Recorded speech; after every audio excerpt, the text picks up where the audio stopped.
Thank you, Madam Chair and Ranking Member Cruz, for holding today's hearing. Illinois sits at the center of our nation's freight rail network. All 7 Class 1 railroads run through our state, including Norfolk Southern, as they all converge near Chicago.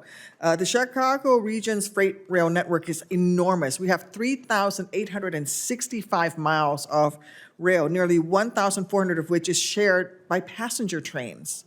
We see 1,300 trains a day moving through the Chicago area, which is one of the most densely populated areas in the country. To say that rail safety is important to our state would be an understatement. Yet, over the past decade, there have been at least 272 hazardous material incidents involving trains in 70 different Illinois communities. Last year, we were tied for the 3rd highest total of hazardous material incidents in the nation. The bottom line is that what happened in East Palestine could have just easily happened in Illinois. And among the causes of rail accidents are blocked rail crossings, especially among trains that are carrying hazardous materials. To address this issue, our state passed a state law in 1999 to try to limit blocked rail crossings. However, the law was unfortunately overturned in 2008 by a state Supreme Court decision due to a federal preemption. Ms. Hamady, the Bipartisan Railway Safety Act would require the U.S. Department of Transportation to issue new regulations to help prevent trains carrying hazardous materials from blocking crossings due to railroad delays. Can you explain how that would improve safety in a freight rail hub like Illinois? Senator, the NTSB has not weighed in on the blocked crossing issue. We don't have a recommendation on that, so it's not something we've looked at.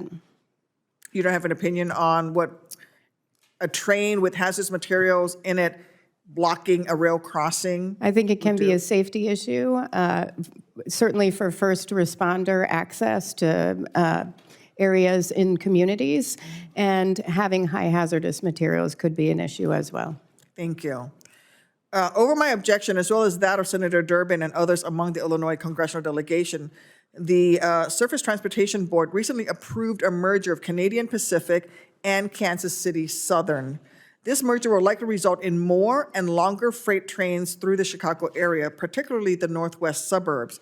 Ms. Hamady, without asking you to comment on the recently approved CP and KCS merger, can you explain the safety risks that could arise if a rail company injected more and longer freight trains, some of which may be carrying hazardous materials, into an already crowded rail corridor like Chicago with such a densely populated area?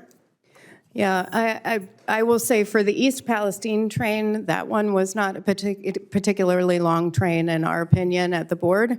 The one in Springfield was a very long train. It was a 2.55-mile train.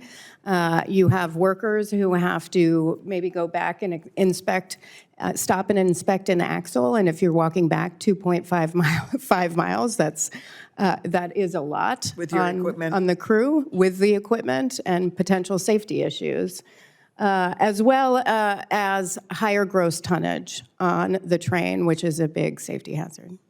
Thank you. In 2021, the Federal Railroad Administration recommended penalties for 7,300 regulatory safety violations it found after inspecting railroads, hazardous materials shippers, and rail car lessors. Of those, 3,400 were assessed civil penalties for a total of $12.3 million. This is an average of $3,600 for each assessed violation. That same year, Norfolk Southern's net income was approximately $3 billion. Ms. Hamady, do you believe that the current level of civil penalties is an effective deterrent? And do you think Congress should consider raising them? The NTSB doesn't have a position on civil penalties. I will say that most civil penalties, unfortunately, are negotiated pretty low.